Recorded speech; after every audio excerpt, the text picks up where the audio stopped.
If you guys have been watching television, I imagine you already know that November is pretty big this year. There's going to be massive stuff taking place at the ballot box. And Adam, of course, I'm talking about Missouri sports betting bill. I'm not talking about anything other than that. I'm just talking about perhaps, the Missouri sports betting bill.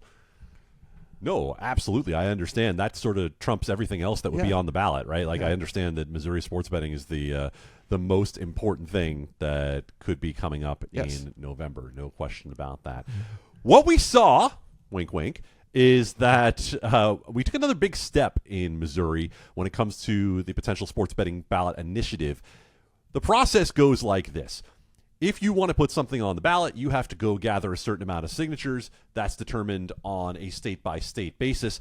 So they went out, did the supporters of this initiative, which include the pro teams in Missouri, DraftKings and FanDuel, who've put $6.5 million behind this. And also, we look at the casinos who would like to get involved in this as well.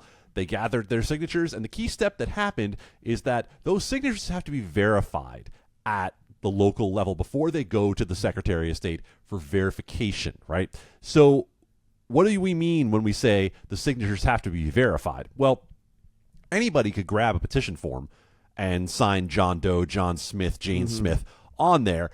They're going to take a sampling of those signatures. They don't go for every one of the more than 300,000 that was submitted, but they're going to take a representative sample, and they're going to test those signatures to get a sense of, does this have enough to clear the threshold? Now, the threshold's in the range of 170,000. When more than 300,000 are submitted, the signature gatherers know what they're doing in that situation. They're trying to make sure that even if there are signatures that are, names that would have been called into Moe's Bar on The Simpsons, that you still have enough real ones that are on there. Now, 2 weeks from now is when we will find out for sure if that certificate of sufficiency is issued in Missouri. If it is, and you would expect that at this point, if it's made it past the signature testing level that it would be, then you would see this on the ballot in Missouri in November after years of frustration trying to get this through the legislature.